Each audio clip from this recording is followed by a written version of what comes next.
Hi friends, Hindi recorded channel में आप सभी का स्वागत है। दोस्तों, आज कोविड-19 के कारण हमें काफ़ी मुश्किलों का सामना करना पड़ रहा है और उसमें सर्वप्रथम है बच्चों की शिक्षा। ऑनलाइन यानी कि दूरस्थ शिक्षा ने इसे काफ़ी आसान कर दिया है। ऑनलाइन शिक्षा का एक ऐसा माध्यम है जिससे घर बैठे शिक्षक इंटरनेट के माध्यम से देश के किसी भी कोने या प्रांत से विद्यार्थियों को पढ़ा सकते हैं। वैसे भी शिक्षा लोगों के जीवन का महत्वपूर्ण हिस्सा है। अच्छी शिक्षा प्राप्त करना हर देश के नागरिक का अधिकार है। शिक्षित व्यक्ति अच्छी शिक्षा के बलबूते पर अपने करियर का निर्माण करता है। शिक्षण और अन्य महान आविष्कारों में प्रगति के कारण 1950 की तुलना में आज शिक्षा बहुत विविध है। आजकल वर्तमान जीवन में ऑनलाइन शिक्षा का बोलबाला है। ऑनलाइन शिक्षा एक ऐसा माध्यम है जहां शिक्षक दूर से और दुनिया के किसी भी कोने से इंटरनेट के माध्यम से विद्यार्थियों के साथ जुड़ सकते हैं। शिक्षक स्काइप, जूम आदि ऐप के जरिए वीडियो कॉल करते हैं और बच्चे लैपटॉप या कंप्यूटर पर शिक्षक को देख और सुन सकते हैं। तो दोस्तों, आज के अध्याय में हम इसी ऑनलाइन कक्षा और उसका शिक्षक और विद्यार्थियों पर पड़ने वाले प्रभाव पर चर्चा करेंगे। तो चलिए दोस्तों, शुरू करते हैं अपना आज का अध्याय, ऑनलाइन कक्षाएं, शिक्षक और विद्यार्थी। दोस्तों, इस तरह के विषय प्रतियोगी परीक्षाओं में निबंध के तौर पर लिखने को आ जाते हैं, तो इसे आप जरा ध्यान से सुनना।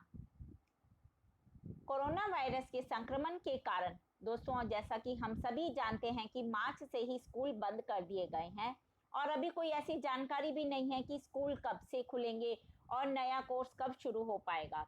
अब ऐसे में ऑनलाइन कक्षाएं देकर बच्चों को नया कोर्स कराना शुरू हो चुका है और स्कूलों का भी कहना है कि ऑनलाइन कक्षाओं में जो कोर्स कराया जाएगा वह स्कूल खुलने के बाद में दोहराया नहीं जाएगा।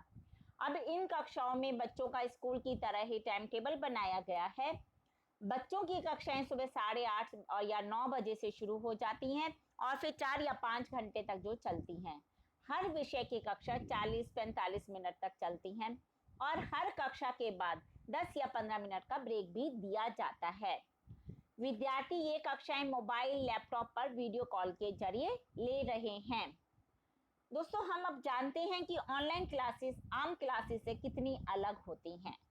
जिस तरह ऑनलाइन क्लास में बच्चों के पढ़ने का तरीका बदल रहा है, उसी तरह शिक्षकों के पढ़ाने का तरीका भी इसने बदल दिया है। वर्चुअल जब क्लास होती थी तो उसका सेटअप असल क्लास से बिल्कुल अलग है। जो अब वर्चुअल क्लासेस होती हैं, इसमें क्लास तो चल रही होती है मगर सामने शिक्षकों को बच्चे नहीं दिखते हैं। बच्चे क्या कर रहे हैं और उनकी बात को कितना ध्यान से सुन रहे हैं या समझ पा रहे हैं, इसका शिक्षकों को बहुत कम पता चल पाता है। ऐसे में उनकी जिम्मेवारी बन जाती है कि वो बच्चों की दिलचस्पी क्लास में बनाए रखें और फिर उनसे संवाद कायम रखें। अब ये दोनों ही एक बहुत बड़ी चुनौती हैं। कक्षा में बच्चों के नाम तो दिखते हैं शिक्षकों को, लेकिन सभी के वीडियो ऑन नहीं होते हैं। ऐसे में कई बार शिक्षकों को पता ही नहीं चलता कि कौन विद्यार्थी क्या कर रहा है। कई बार विद्यार्थी लॉगिन करके मोबाइल पर कुछ और एक्टिविटी भी करने लग जाते हैं। सामान्य दिनों में जब क्लासेस लगती थी तो ऐसा होता था, या बच्चे का ध्यान जब क्लास में नहीं होता था तो शिक्षक उनसे सवाल पूछ लेते थे या फिर रीडिंग कराकर देख लेते थे। लेकिन अब वे क्या करें? सवाल जब पूछते हैं शिक्षक तो वही बच्चे जवाब देते हैं जो कि पहले से ही शुरू से ही पढ़ाई को लेकर गंभीर होते हैं। और सबसे बड़ी बात यह है कि जो ये नई तकनीक है, इससे बच्चे, विद्यार्थी ही नहीं, शिक्षक भी जूझ रहे हैं। इसी को हम जानते हैं नई तकनीक से जूझते शिक्षक। शिक्षकों के लिए भी यह बिल्कुल नया अनुभव है।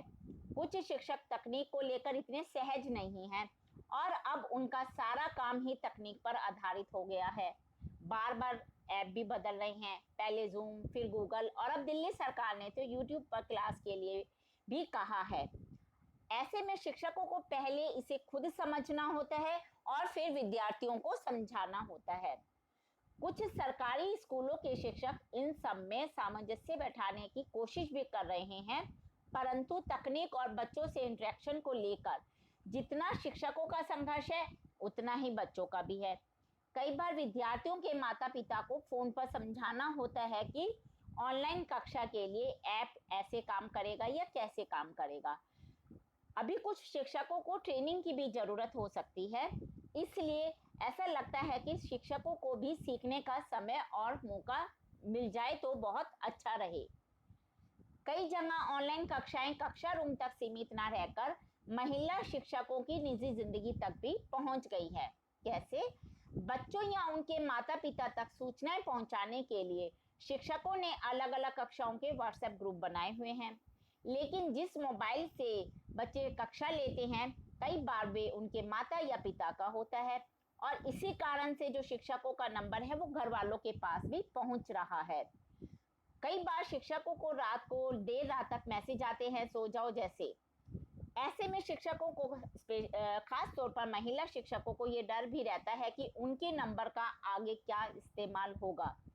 वैसे तो महिलाएं बहुत सोच समझकर अपना नंबर शेयर करती हैं, लेकिन अब ऐसा नहीं हो सकता, क्योंकि उन्हें अब जो स्थिति चल रही है, जो परिस्थितियां चल रही हैं, उसमें अपना नंबर विद्यार्थियों को देना पड़ रहा है।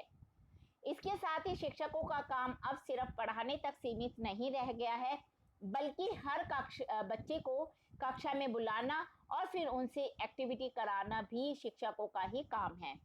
पहले एक कक्षा में 40 से 50 बच्चे होते थे, लेकिन अब क्या होता है, 20 से 22 बच्चे ही कक्षा में आते हैं। अब शिक्षकों की फिर जिम्मेवारी है कि अनुपस्थित विद्यार्थियों को कक्षा में ना आने की वजह भी उन्हें जाननी पड़ती है, क्योंकि स्कूल प्रशासन तो सिर्फ यह देखेगा कि कितने विद्यार्थी असाइनमेंट और बाकी एक्टिविटी कर रहे हैं। अब ऐसे में कई बार क्या होता है कि घरों में 3 बच्चे हैं और मोबाइल एक है। भारत में शहरी क्षेत्रों के मुकाबले ग्रामीण इलाकों में इंटरनेट की पहुंच भी लगभग आधी है। साल 2019 के आंकड़ों के मुताबिक भारत में 12 साल से ज्यादा उम्र के 38 करोड़ 50 लाख इंटरनेट यूजर हैं। इनमें से 51% शहरी इलाकों में और 27% ग्रामीण इलाकों में मौजूद है। वहीं 5 से 11 साल के 6 करोड़ 60 लाख बच्चे इंटरनेट इस्तेमाल करते हैं। शिक्षकों के मुताबिक ऐसे में ऑनलाइन कक्षाओं में सभी विद्यार्थियों तक कोर्स का पहुंचना बहुत ही मुश्किल है। दोस्तों, ऑनलाइन कक्षाओं का बच्चों पर क्या असर है, इस पर जानते हैं हम। जहां शिक्षकों को ऑनलाइन कक्षाओं में काफी दिक्कतों का सामना करना पड़ रहा है, वहीं विद्यार्थियों, खास तौर पर छोटे बच्चों के लिए यह आसान नहीं है। ऑनलाइन कक्षा में जो पढ़ाया जाता है, बच्चे उसे कितना समझ पाते हैं। कई बार छोटे बच्चों के माता या पिता उन्हें समय नहीं दे पाते और बच्चों को कक्षा में कराया हुआ कोर्स समझ नहीं आता। इन कक्षाओं के कारण बच्चों का जो स्क्रीन टाइम है, यानी कि लैपटॉप, मोबाइल या कंप्यूटर का जो इस्तेमाल, उनका इस तरह का समय भी काफी बढ़ गया है। और लंबे समय तक मोबाइल या लैपटॉप के संपर्क में रहने से छोटे बच्चों को खास तौर पर मानसिक और शारीरिक तौर पर उसका असर पड़ सकता है। ऐसे में शिक्षकों को यह ध्यान देना होगा कि जो उनकी कक्षाएं हैं वह ज्यादा लंबी ना हो, और माता पिता को भी अपने बच्चों पर ज्यादा ध्यान देना होगा। माता पिता को बच्चों की पढ़ाई के साथ साथ उनकी शारीरिक गतिविधियों का ध्यान देना होगा। ऑनलाइन कक्षा के बाद यह ध्यान रखना होगा कि उनके बच्चे मोबाइल या टीवी से दूर रहें। कितनी फायदेमंद होती हैं ये जो ऑनलाइन कक्षाएं हैं। वैसे ऑनलाइन कक्षाओं ने बच्चों को एक रूटीन दिया है जो उनके मानसिक स्वास्थ्य के लिए बहुत अच्छा भी है। स्कूल ना खुलने से विद्यार्थियों का समय बर्बाद नहीं हो रहा, बल्कि एक सकारात्मक दिशा में उनका समय जा रहा है, क्योंकि ऑनलाइन कक्षाओं के बिना अधिकतर बच्चे देर से सोते थे और फिर देर से जागते थे, और इस वजह से उनका जो पूरी दिनचर्या थी वह बिगड़ गई थी। लेकिन ऑनलाइन क्लास होने से अब उनकी दिनचर्या ठीक रहेगी। व्यस्त रहने के साथ साथ उनका पढ़ाई पर पूरा ध्यान होगा। वैसे भी कोरोना काल में कोई नहीं जानता कि स्कूल कब खुलने वाले हैं। आगे चलकर विद्यार्थियों पर कम समय में कोर्स पूरा करने का ऐसे में दबाव भी नहीं आएगा। जिनके पास मोबाइल, इंटरनेट आदि की सुविधा नहीं है, सरकार उन तक रेडियो, टीवी, आंगनवाड़ी के माध्यम से पढ़ने की सामग्री पहुंचाने की कोशिश कर रही है। ऑनलाइन कक्षाओं के फायदे। वर्तमान स्थिति में विद्यार्थी स्कूल और कक्षाओं, कॉलेजों में शिक्षा प्राप्त नहीं कर पा रहे, लेकिन ऑनलाइन शिक्षा ने विद्यार्थियों की मुश्किल को आसान कर दिया है। अब वे निश्चिंत होकर घर पर अपनी पढ़ाई पूरी कर रहे हैं। ऑनलाइन कक्षाओं के लिए जो उनका आने जाने का यात्रा का समय था वह भी बच रहा है, चाहे वो विद्यार्थी हो चाहे शिक्षक हो। विद्यार्थी अक्सर अपने फोन की मदद से शिक्षकों से अब हर समय संपर्क स्थापित कर लेते हैं। ऑनलाइन संसाधनों जैसे गूगल मैप्स, वेबसाइट चित्र और वीडियो माध्यम से ऑनलाइन पाठ रोचक भी हो गया है। ऑनलाइन व्हाइट बोर्ड का उपयोग फाइल, लिंक और वीडियो भेजने के कारण शिक्षक अपनी रचनात्मक शिक्षा को विद्यार्थियों तक आसानी से पहुंचा सकते हैं। इससे शिक्षकों को विभिन्न प्रकार से विद्यार्थियों को समझाने का एक भरपूर मौका मिला है।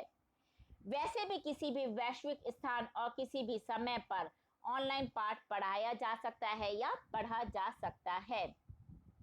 ऑनलाइन शिक्षा में विद्यार्थी शिक्षक द्वारा ली गई क्लास को रिकॉर्ड कर सकते हैं और कक्षा के बाद दोबारा उसे सुन सकते हैं, और सुनने पर कोई भी शंका होने पर अगली क्लास में शिक्षक से उसके बारे में विस्तार से पूछ सकते हैं।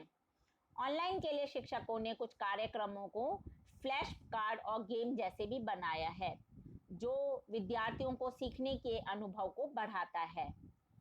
सिविल सेवा परीक्षा, मेडिकल और इंजीनियरिंग जैसी पढ़ाई शिक्षा संस्थानों में नहीं बल्कि अब ऑनलाइन ही हो रही है, क्योंकि सामाजिक दूरी का पालन करने के लिए भी ऑनलाइन शिक्षा एक बेहतर विकल्प है।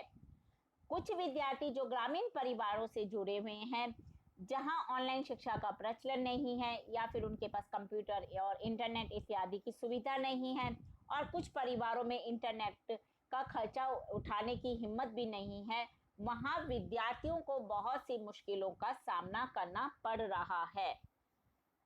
दोस्तों, निष्कर्ष के तौर पर ऑनलाइन शिक्षा के सभी तरह के पहलू हैं, लेकिन यह कहना गलत ना होगा कि इसने बच्चों, शिक्षकों और शिक्षा संगठनों की काफी मदद की है और शिक्षा के आदान प्रदान को रुकने नहीं दिया है।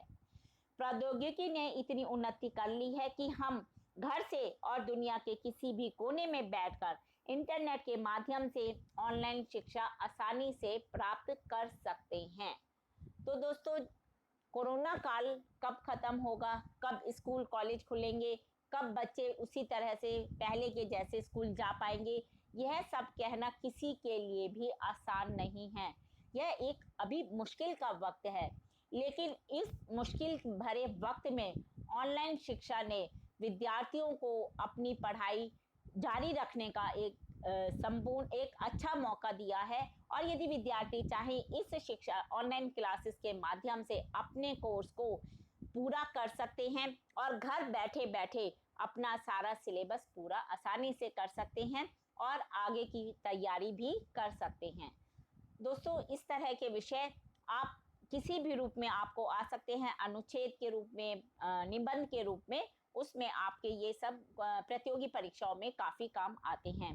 दोस्तों, इसी प्रकार हिंदी भाषा के और भी महत्वपूर्ण विषयों पर हम अपने आगे के अध्यायों में चर्चा करते रहेंगे। उसके लिए आपको मेरे इस चैनल को लाइक और सब्सक्राइब करना होगा।